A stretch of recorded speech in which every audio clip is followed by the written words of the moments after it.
Hoy empezamos un pequeño ciclo de conferencia con el nuevo año, 14 de enero de 2024, que lo vamos a dedicar al correo naval o marítimo, más bien, ¿no? Vamos a tener personas tan importantes entre nosotros como el propio José Pedro, que ahora le presentaremos, a Manuel Arango, a Rafael Macarrón, a Carlos Malpica, que está ahí también con nosotros, muchas gracias por venir, a Pedro Sánchez Villalba, que también está por aquí, que lo he visto hace un momento, a Yamil Curí, Marcelino González, Eugenio de Quesada, José Manuel Rodríguez, Jaume Balcells Padrós y yo mismo, que vamos a hacer este pequeño ciclo de conferencias que, bueno, que si tenemos más candidatos para el próximo trimestre continuaremos con ello, pero creo seguramente que cambiaremos a otras temas. Muy bien, pues la conferencia de hoy.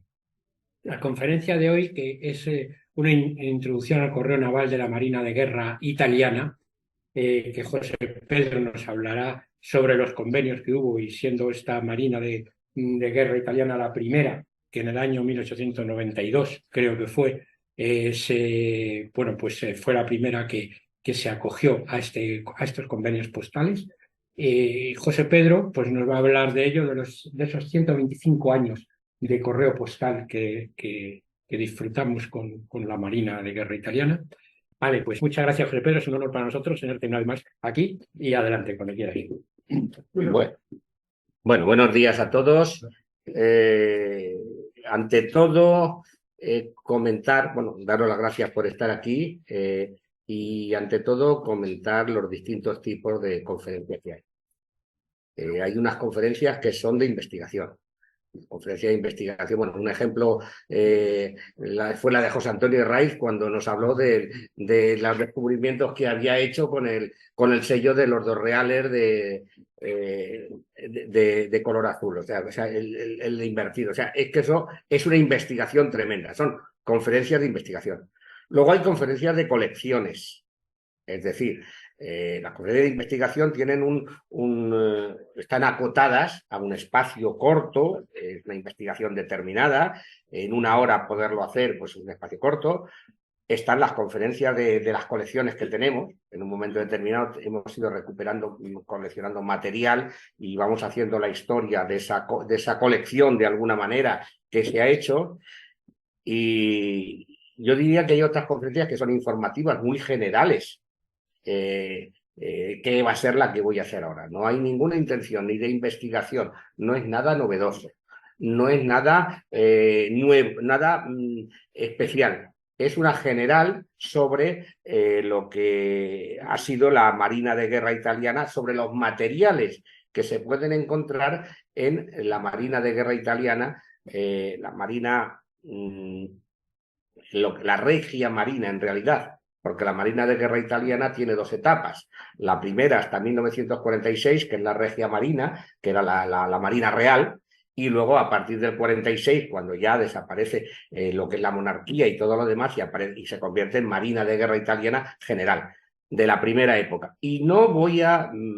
la mayoría de todo lo que hay aquí son piezas de mi colección. Yo empecé en los años 70 esto y lo dejé abandonado cuando cuando fundamos el grupo de trabajo naval Poseidón.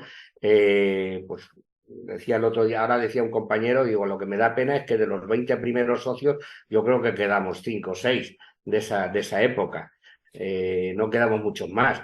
Pero entonces cuando montamos el grupo Poseidón, cuando tenía yo entonces relaciones con el grupo Alaviacosi italiano, creamos la International Federation of Maritime Philately, que duró 5 o 6 años, con grupos filatélicos de tema naval de distintos lugares, de Estados Unidos, de Rumanía, de Gran Bretaña, de Francia, Italia, el grupo de Alaviacosi, de Armando Olivo.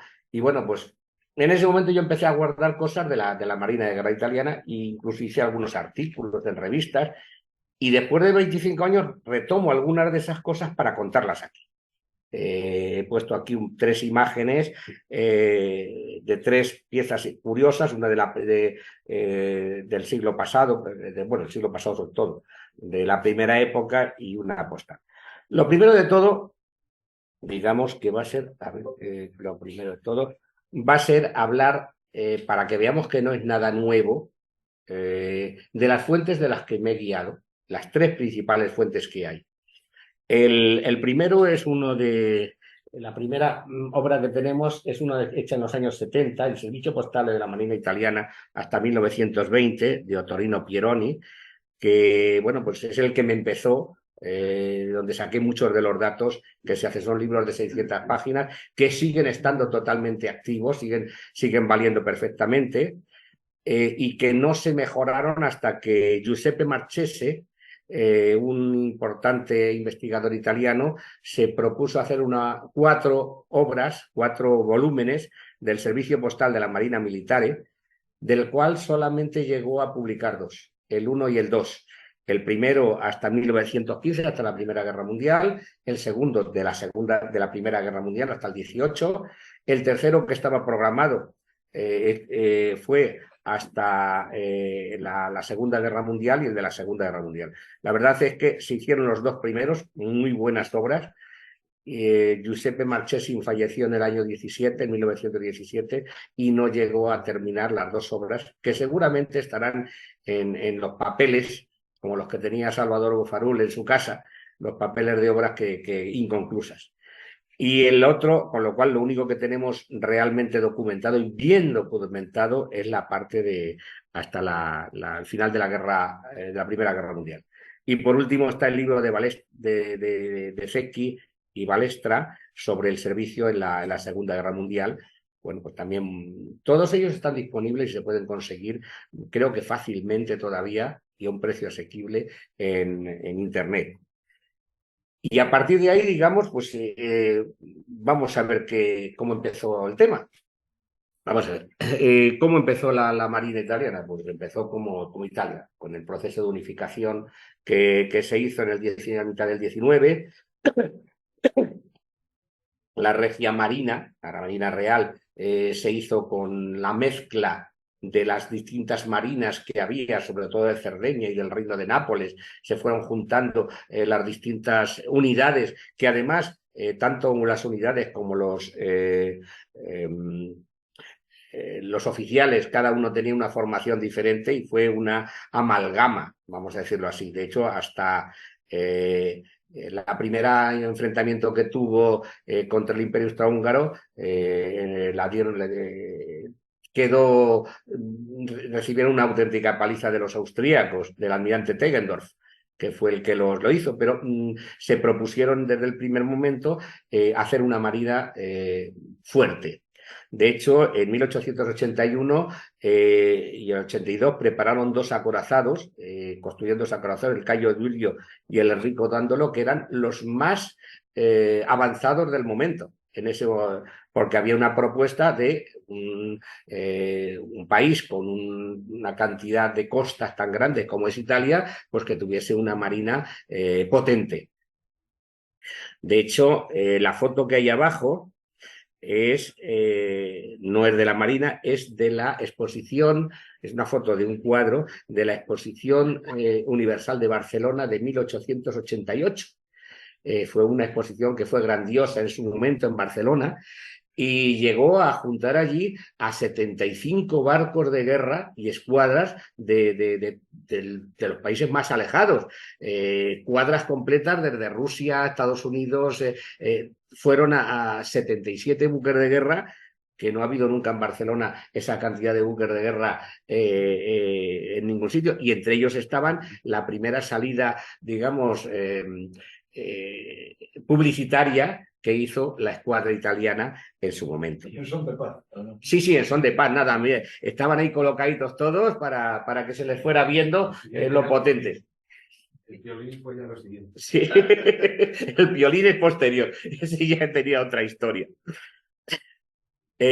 Vamos a ver, las marinas de guerra, pues de toda la vida, bueno, pues han podido llevar el correo como han podido. No estaba reconocido como oficinas extranjeras.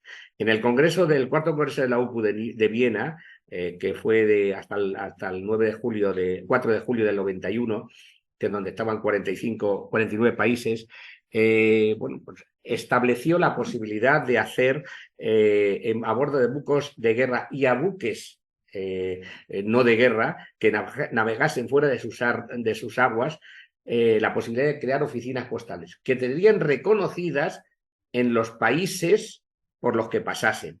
El artículo 15 ese se ha utilizado tanto en el correo transatlántico como para el correo militar. Pero el que nos interesa ahora es el correo militar. Es decir, hubo varias armadas, vamos a decir marinas de guerra, porque armada es la nuestra, es la única, las demás son marinas de guerra. Entonces, sí, es el concepto casi, aunque tenemos Marcelino aquí que me dice que es regular.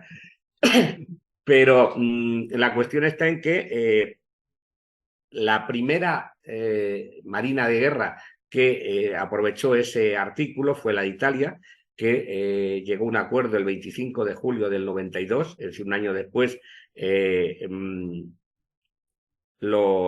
utilizó esa facilidad del Congreso. Después el Imperio Austrohúngaro al año siguiente, del cual hablaremos en un futuro, si traduzco algo del alemán, que eso me cuesta más trabajo que otra cosa. Alemania en el 95 fueron los 3 primeros países, y luego los otros 2 países que lo hicieron con posterioridad fueron Francia y bueno, Estados Unidos en el 1908 y Estados Unidos. Básicamente esas son las 5 marinas de guerra que utilizaron de forma general las facilidades que daba el Congreso de la UPU. En 1892, en un acuerdo entre los ministerios de correos, entonces había ministerios de correos y telégrafos, ahora ya no sabemos lo que hay, el Ministerio de Correos y Telégrafos y el Ministerio de Marina, se hizo un acuerdo con 20 artículos en la cual se indicaba que toda la correspondencia oficial o privada, ordinaria o certificada en o para buques de guerra en misión en el extranjero sería recibida por el oficial encargado que se ocupaba de informar telegráficamente de los buques en servicio a las administraciones postales de los países receptores, que lo recibirían en régimen de cambio. Se entiende que todo eso, lógicamente, sería para la información no sensible, porque la sensible seguramente se seguiría llevando a través de las propias embajadas para evitar problemas. Pero en la correspondencia ordinaria de los miles de marinos y oficiales que se encontraban fuera del país, pues empezaron a utilizar ese tipo de facilidades. La tarifa que se utilizó en su momento era la interior del país. Por ejemplo, aquí tenemos una carta normal, una postal, que está hecha desde Beirut de 1914, con franqueo de 5 centésimos de lira, que está desde Beirut y va a Nápoles, de la nave Calabria. Una de las cosas que veremos es que, lógicamente, todos los buques van a ser equipados con material postal. Entre ellos, material postal va a ser el matasellos. Y además, curiosamente, como los italianos, vamos a decirlo así, va a ser totalmente aleatorio. Va a haber 5.000 tipos.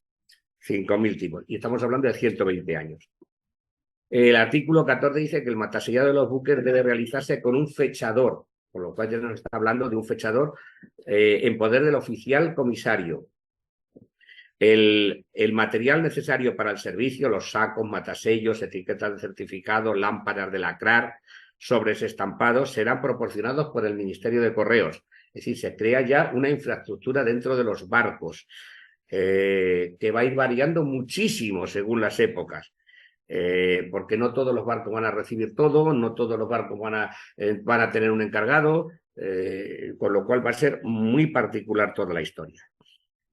Una cosa muy importante es que en el artículo 10, eso es algo que no se ha hecho muchas veces en España, se oficializan las marcas administrativas, indicando que los sellos de las oficinas de los buques y del Ministerio de Marina serán consideradas como postales. Es decir, el sello administrativo, como estos que tenéis aquí arriba, del acorazado Mesina, de la fragata tal, esos sobres, esas marcas, van a ser utilizadas como postales y van a poderse utilizar en lugar del matasellos, o además del matasellos, o acompañando, dependiendo del caso.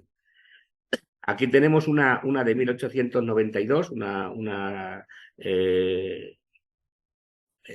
carta de 1892, va dirigida a Milano. En ese momento el barco, que no recuerdo cuál era, estaba en Argentina. Estamos hablando de las primeras marcas que se conocen, de los primeros sobres de la época, y utiliza la marca del barco como matasellos, efectivamente. La cañonera, Sebastián tal, pues bueno, tiene toda la historia de lo que un sobre. Ese no es mío, claro, ese está sacado de otro sitio. Aquí tenemos otra en la cual vemos como una marca normal, que es la marca en este caso del Flavio Goya. Es la marca, se ve bastante mal, una marca parecida a las de allá arriba, pero utilizado como matasellos. Eso se va a ser bastante habitual. Y vamos a ver, encontrar cartas bonitas de los italianos no es muy fácil. Normalmente están todas muy guarriadas, muy sucias y muy poco, incluso aunque esté la normativa hecha. El matasellos, el tipo de matasellos lo llaman guler.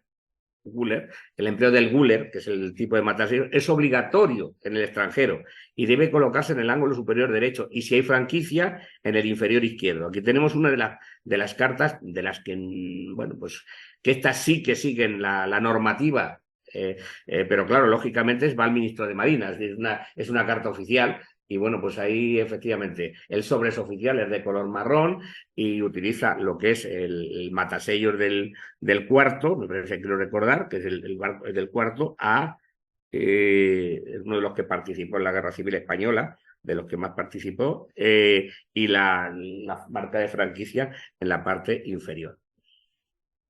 Aun cuando en el artículo 98, porque luego después se hicieron unas normas de correspondencia de oficio y para el servicio postal. Ya los 20 artículos se extendían en un centenar de artículos, ya explicando cómo las normas. Indican que las oficinas de correo deben estar provistas de sellos de franquicia. En la mayoría de los casos utilizan marcas administrativas, que ya eran legales con arreglo al artículo el de 1892. Aquí tenemos otra exactamente igual también, en la cual hay un fechador que no es del barco, pero se utiliza la marca administrativa como marca de franquicia, porque eso va a ser una postal de franquicias. Aquí tenemos otra que va en certificado, que es uno que va a certificar, es un valores asegurada en 100 liras. Va con nota y viene la marca de franquicia del submarino, creo que recordar, del submarino Berilo, porque además los submarinos, junto con los americanos, la Armada italiana es la única que los submarinos utiliza matasellos o tiene matasellos de submarinos. No todos, pero sí bastantes. En Estados Unidos fue en la época de los años 30, y en esta fue en la época anterior y durante la Segunda Guerra Mundial. No, tienen marcas, pero no matasellos. Los matasellos son utilizados en Alemania por barcos o por unidades. Es decir, cuando había una flotilla, a lo mejor el tender o el barco que los mantenía tenía un matasellos, pero propiamente los submarinos como tal no lo utilizaron. Es cierto que hubo el primer intento en el año 1916, del primer intento de correo submarino. Es decir, eso es un motivo para una charla en un futuro, porque es anterior al nuestro. Pero no se llegó a terminar. Se hicieron los matasellos, están los sobres, está todo, pero no llegó a funcionar. En 1892, bueno, pues se comunica a los buques que estaban en el extranjero, que ya en esa época, en 1892, Italia quería tener una marina importante, y nos encontramos buques en el Mar Rojo, en Shanghái, en Constantinopla, en Shanghái, porque ya va a participar con los italianos en el río Yansequian, en lo que es todo el establecimiento comerciales que había allí, y en Argentina, que en el año 92 estaban para celebrar el centenario del cuarto cuarto centenario, sí, el cuarto centenario del descubrimiento de América se encontraban allí. De hecho, es cuando empiezan a moverse por todo el mundo. Pensemos que los italianos, la Marina de Guerra italiana, que empezó muy suavemente, al empezar la Segunda Guerra Mundial, estaba dentro de las 5 armadas más importantes del mundo. Estaba junto con Estados Unidos, con Japón, Gran Bretaña, Francia e Italia. Y de hecho, gran parte de los barcos se preparaban para la lucha contra Francia, que era contra los que se pensaban que se iban a pelear. Los más probables de luchar contra Italia serían los franceses. El acuerdo no ha implicado ningún cambio de tarifas postales para oficiales y marinería, que tienen que seguir pagando sus cartas, en este caso con 10 céntimos de lira. Este es el barco Marco Polo, un acorazado, crucero acorazado, que estaba en este momento, en esa fecha, en 1906 creo que es el 6, sí. En la fecha que hay, estaba apoyando a los italianos en el río Amarillo, en el Cansequian, que como sabéis fue el eje de todo el comercio en China y bueno, pues motivo de guerras por todos los lugares. ¿Qué elementos postales nos vamos a encontrar en una colección de este tema? Pues lógicamente los matasellos. La primera época tenemos estos dos tipos de matasellos, uno con una estrellita abajo, otros con 2 puntitos, con rayitas. Son muy vistosos, lógicamente, en las tarjetas de franquicia. Aquí tenemos 2, de la Gordat, son dos tarjetas de franquicia de la Primera Guerra Mundial, que se va a dar ya veremos ahora la franquicia. Los matasellos van cambiando con los tiempos, es decir, he puesto aquí algunos modelos. La clasificación era mía, no es de nadie. Esa clasificación en su momento la hice para unos artículos y no es que los italianos, si hay algún italiano que me escuche, que me perdone por todas las cosas que estoy diciendo. Que yo sé que a lo mejor alguno de la sociedad italiana no lo va a mirar y va a decir, oye, qué poco sabe. No, esto es informativo, como he dicho, que me perdonen toda la falta de conocimientos. Aquí he puesto algunos sacados de los libros que hay. Tenemos una cañonera Andrea Provana, el Andrea Doria, que es el Duilio, y bueno, por ejemplo, aquí he puesto el Americo Vespucci. El Americo Vespucci no es el que ahora mismo es buque escuela, fue el buque escuela que hubo anterior al actual, que el Americo Vespucci, que todavía sigue funcionando, es posterior a esta época. Pues este es el primer Americo Vespucci, que también fue buque escuela en su momento. Dentro de los matasellos, pues si os fijáis, los tenemos también de circulares de doble, los tenemos en forma de cuadrado, de rectángulo. Como vemos, de la primera parte, de la primera época, pues cambió muchísimo. Esta fue el acorazado Andrea Doria, uno de los buques que, bueno, pues que tuvieron mayor duración en la Armada italiana y la verdad es que no tuvo más que este matasellos realmente, los demás fueron marcas los que se utilizaron. Y si os fijáis, incluso las demás franquicias están hechas con un de estos, a ver, que me sale. Sí, con un gomígrafo, pero es de estos que vas preparando tú, como los teníamos en casa, con una imprentilla, esa es la palabra, la imprentilla, una imprentilla. Aquí tenemos otro tipo de matasellos, los de la Segunda Guerra Mundial fundamentalmente son los que quedan a la derecha, son el tipo más habitual en la Segunda Guerra Mundial, y en la Primera Guerra Mundial tenemos, pues no sé, he colocado una serie de matasellos para ver cómo se pueden hacer. Pensemos que nos encontramos con miles de barcos, con lo cual podemos dedicar media vida a coleccionar este tipo de matasellos. Aquí hay uno muy particular, que es el del barco que hizo la exposición, el Città de Milán, que quizás os suene.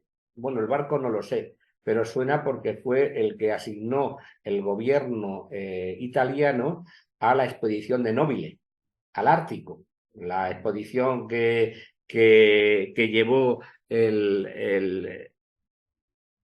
que llevó al dirigible ártico y que si os acordáis, porque estoy seguro que, por ejemplo, la película La tienda roja la habréis visto alguna vez, o la habréis visto, que es cuando Nobile se estrelló con el dirigible, que estuvo semanas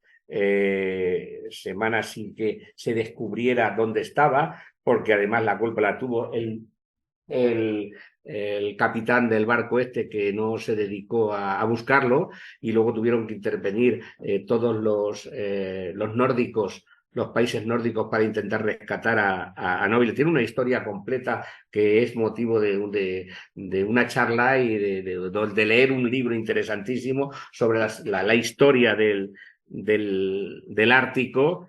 Y bueno, por ejemplo, Amundsen murió cuando estaba intentando rescatar a los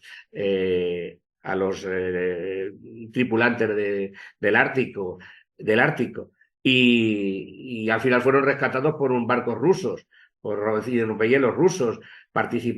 Murieron casi más en las expediciones de rescate que lo que es en la propia accidente. Y además el gobierno italiano entonces de Mussolini intentó hacer que se le considerase a Nobile el culpable de todo. Bueno, tiene toda historia. Bueno, pues este es un sobre de una postal de la expedición ártica, que además llamaríamos un mataríos especial, porque es de los pocos que viene a qué expedición se realizó. Las franquicias, bueno, en un principio los marineros tenían que pagar el correo normal, pero en la guerra Italo-Libia, la campaña de Libia, se estableció la correspondencia ordinaria de oficiales y marinería en la campaña de Libia sería gratuita.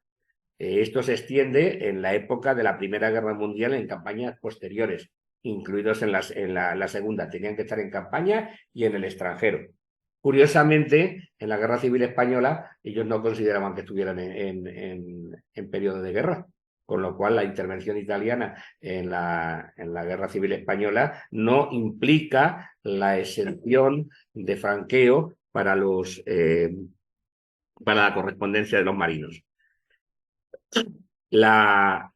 Si están en territorio italiano, deben franquearse con tarifa nacional cuando están en territorio. Por ejemplo, aquí tenemos uno del acorazado Enrico Dandolo en Brindisi, y que lógicamente estamos en la Primera Guerra Mundial incluso.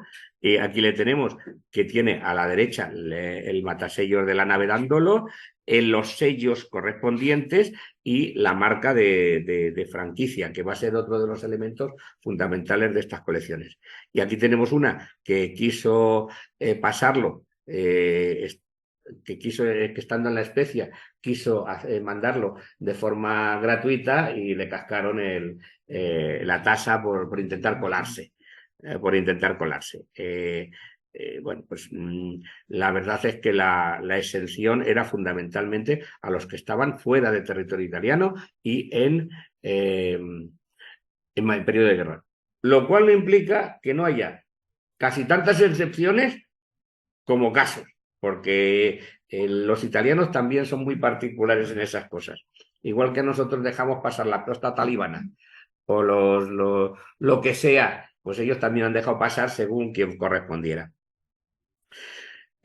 Otro tema muy interesante de que cuando coleccionamos la Armada italiana son las tarjetas postales de franquicia. Hay un decreto en el año 15, en 1915, que autoriza la emisión de tarjetas postales distribuidas gratuitamente en cantidad de 3 por semana y posteriormente 1 al día, que ya son posteriormente 1 al día, que se aplica en la Primera y Segunda Guerra Mundial para el Ejército y la Marina. Y de estas, bueno, pues se encuentran de muchísimos tipos. Ni siquiera hay un catálogo totalmente fiable de lo que hay. Si los hay, yo tengo un par de catálogos, pero no completos. Por ejemplo, los hay con el nombre del buque. Por ejemplo, este es el acorazado Dante Alighieri, que además le tenemos arriba R nave Dante Alighieri, y bueno, el matasellos correspondiente del año 15. Las hay genéricas. Por ejemplo, estas que son la correspondencia de la Marina, Cartolina Postale in Franquicia, en esta del acorazado Julio César o de la nave de la Julio César y la Carlo Alberto. Son genéricas que van a utilizarse para cualquiera de ellos. Todos van con su correspondiente matasellos. La verdad es que esto, lo interesante luego es ver los tipos de unidades, pues lo que yo en su momento hacía cuando hice la primera colección de esto y que la tengo abandonada desde hace 40 años. Las cosas como son. Esto ha salido del cajón del trastero, como que digo yo. Las franquicias eran diferentes, las de la Armada de las del Ejército, aunque fuesen para dependencias marítimas. Por ejemplo, aquí tenemos las cartolinas para el Ejército, pero que están utilizadas en las bases de Venecia y la Madalena. Son cartolina postal in franquicia, correspondencia del Ejército. Esas son las propias de ahí, pero aunque se utilicen en dependencias marítimas. Prácticamente igual a las francesas. Sí, son porque son de la misma época, son del mismo tipo, son la situación es la misma. En la Segunda Guerra Mundial ya, digamos, igual que las otras son variadas, estas son las que corresponden a la época de la Segunda Guerra Mundial. La cartolina armada, que aquí, igual que en la Primera Guerra Mundial las hay de las distintas unidades, sobre todo las grandes. Pensamos que un acorazado podría tener 1000 o casi 1000 personas de tripulación y tal. Entonces, eso permitía a ese número de 3 a la semana, podía ser una buena tirada para todos los marineros y los que no todos sabían escribir, que eso hay que decirlo claro. Casi nadie sabía escribir, vamos a ser claros. Una cosa es que te dieran eso, otra es que tuviese a un señor tomando nota de lo que tenía que contar. Y sin embargo, en la Segunda Guerra Mundial ya son genéricas, son mucho más genéricas. Por ejemplo, ahí tenemos una de la cazatorpedera Ascari o del buque nodriza de submarinos, el Volta. Aquí vamos a ver que van a ser todas del mismo tipo, en postal, que van a tener su censura correspondiente, con marcas que ya van a ser con numerales, en la mayoría de los casos, que no se van la mayoría no se van a censurar en el propio barco, sino que van a ser en los establecimientos donde se deposite luego el correo, y que ya no solamente va a haber postales, sino también cartas, como estas dos que tenemos, que ya son sobrescritos, vamos a llamarlos así, sobrescritos. Las marcas de franquicia, bueno, pues van a ser también de muchos tipos. Aquí tenemos una de la marca Fenice y que se va a utilizar para todo. Esto concretamente es un certificado electoral, que en el cual nos fijamos que tenemos la marca de franquicia, la marca del barco general, una serie de... Para un certificado electoral, creo que en el año 45, 46, no sé, ahora mismo no lo recuerdo. 45, 40. Pero sin matasellos ya. Yo ya digo, son simplemente cosas que se van a poder ir encontrando ahí. Aquí tenemos otra marca de franquicia o dos marcas de franquicia más diferentes. Si nos fijamos esto, simplemente lo que estoy diciendo, estoy dando una pincelada de las cosas que puede haber. Otro de los elementos más habituales de la Armada italiana son las marcas de franquicia, que las de la Primera Guerra Mundial hasta la Segunda van a ser preparadas por las propias unidades, verificado por la censura en la Regia Navie Eridano, en la Regia Navie Andrea Doria, con distintos tipos, de distintas formas, y eso lo que indica es que se está censurando dentro del barco, cosa que en la Segunda ya no se hará en el barco, sino que se pasará a los comandos especiales de censura. Aquí, por ejemplo, tenemos una del Pisa, de la Regia Nave Pisa, que es diferente a las anteriores. Bueno, la lectura no tiene más historia, no tiene más... Porque además luego hay toda una serie de normativas de qué es lo que se puede decir, qué no se puede decir, qué es lo que está permitido, lo normal de una censura de la época. En la Segunda Guerra Mundial lo que hacemos es cambiar, si os fijamos, con los numerales que corresponden a las unidades que son las de censura. Aquí tenemos una carta de un submarino, porque estoy diciendo que los submarinos van a disponer de matasellos junto con lo que decíamos de los americanos, los franceses van a tener las marcas que las utilizan generales, pero no matasellos como tal. Y digamos que, a ver, vamos a ver, estos son elementos que se pueden utilizar en cualquier colección de temas de la Armada italiana. Luego después ya te puedes especializar por campañas. Es decir, mira, pues yo me interesa la guerra italo-turca, la campaña de Libia, la Primera Guerra Mundial, la Segunda Guerra Mundial. Entonces ya te va a dar otro tipo de colección de historia postal en la cual tú vas a poder ir viendo en qué lugar y en qué momento se encontraba cada uno de los barcos, que es lo que yo tenía en su momento en la colección.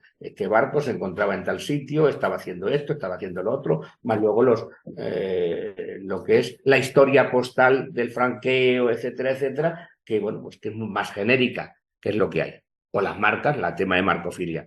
De hecho, yo aquí solamente he puesto el pequeño estudio que hice en su momento en el discurso de la Academia, que era la intervención naval extranjera en la Guerra Civil Española, en la cual, bueno, pues trato las distintas armadas, cómo han actuado las distintas armadas en la guerra nuestra, y entre ellas estaba la italiana, es decir, la participación en su reflejo postal.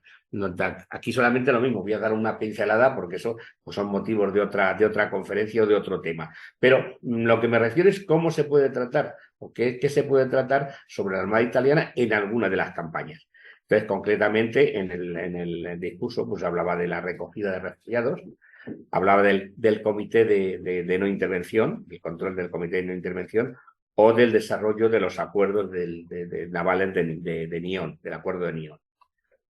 Tomado todo fundamentalmente, son muchos de los datos, yo no quiero decir que hay cosas que están muy a disposición de todo el mundo, que es la obra de Franco Bargoni, que inicialmente solo estaba en italiano, pero que luego después el Instituto de Cultura Naval la tradujo al español, y bueno, pues me sirvió bastante, junto con otras bastantes obras de la Armada italiana y de la situación de la época.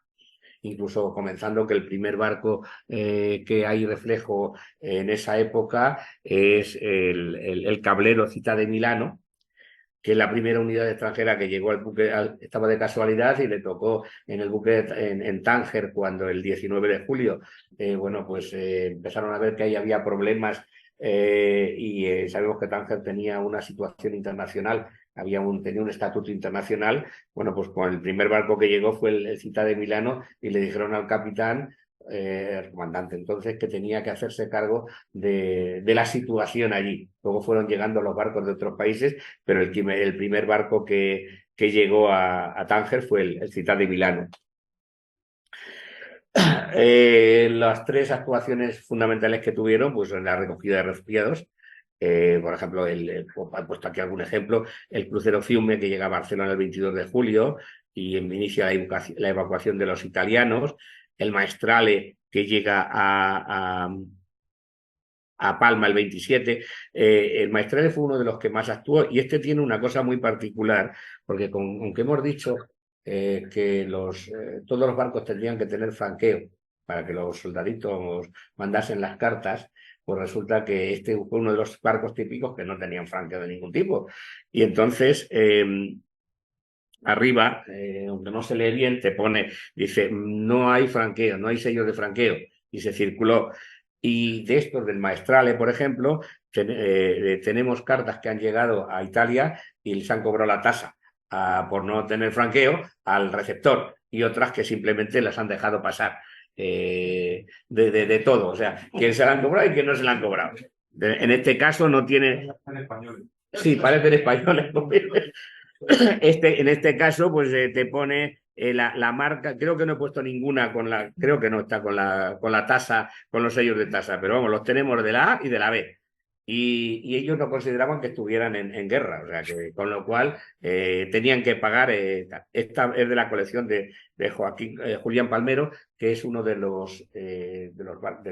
las personas que tienen la mejor colección sobre la guerra de los italianos en España, y entre ellos de la parte naval, que no es fácil, que no es fácil. Esta es del año... bueno, al empezar la guerra, pues lógicamente hubo el comité de no intervención y a Italia, a los italianos, se les dio el trocito este que vemos al norte para que lo estuviesen viendo que no había, que no participaba nadie, pero vamos a ver, sabemos claramente que la participación fue directa desde el principio. El submarino Torricelli disparó al Miguel de Cervantes y no le hundió, pero casi prácticamente le dejó muy tocado al empiezo de guerra. O sea que esto era de poner de vigilantes a los lobos. Y bueno, pues durante un periodo, el comité de intervención, que no fueron más que 5 meses, pues teóricamente intentaron evitar la participación extranjera. Pues aquí tenemos uno, por ejemplo, el crucero auxiliar Barletta, que patrulla en el comité de no intervención hasta entre el 2 y el 7 de mayo, y el 24 recibe una bomba de la aviación republicana. O sea, bueno, la situación es para contarla más tranquilamente, también desde la colección de Julián Palmero, bueno, para contar también la historia de lo que sucede. Esa fue la primera. Luego está el desarrollo de los acuerdos de Nión. Bueno, en un momento determinado se decide que los submarinos no pueden participar porque están haciendo mucha pupa y bueno, se reparte todo el Mediterráneo en zonas para control de los barcos y de los submarinos. Italia que no... a ver, teóricamente Italia no iba a participar, pero insistió el Duce en su momento y le adjudicaron la zona que está alrededor de Italia, si os fijáis, prácticamente hasta la isla de Menorca. El punto S fue la zona que le asignaron. Lo cual no significa que no siguiesen participando. Es decir, por ejemplo, dentro de la conferencia, en los anexos que hay, que se meten, pues he colocado algunos de los barcos que utilizaron en el control del Mediterráneo del Acuerdo de Nión a partir del 11 de noviembre del 37, bueno, pues de los cuales se pueden encontrar cartas, en la mayoría sin ni otra indicación, porque no estaban en guerra, sin otra indicación, nada más que saber dónde se encontraban en ese momento. Y no hablemos de los submarinos italianos, que 50 y tantos submarinos italianos participaron en la guerra civil española. Y bueno, pues ahí he puesto algunos de los listados de las fechas en las que participaron, que eso sí que está registrado en los anales, las fechas en las que participaron las actividades españolas. Quiere decir que todo esto se puede ir trabajando, a nivel de colección. El material postal que vamos a encontrar es el similar, todo similar. Por ejemplo, el Falcon, claro, hay que saber las fechas. ¿Dónde estaba en esa fecha? ¿Qué es lo que hacía? Es decir, eso es la labor de investigación. ¿Dónde estaba el 12 de abril del 37? El Falco, que forma parte del apoyo de las acciones de la aviación alemana y permanece en Málaga, desde el 12 de abril al 3 de mayo. Y vuelve tal. Muchos de estos barcos incluso pasarían a la Armada Española, que por ejemplo en este pasaría como el destructor Melilla, también es de la colección de Joaquín Palmero. De Julián Palmero, perdón, de Julián Palmero. Aquí tenemos otro, por ejemplo, que es el Lampo, que llegó a Barcelona en el 15 de octubre. Y hizo las salidas, aquí se pueden ir indicando qué actuación tuvo cada uno de esos barcos en la Guerra Civil Española. No he puesto nada más que algunos ejemplos para ver qué se puede hacer y qué es lo que se puede trabajar. Incluso se puede...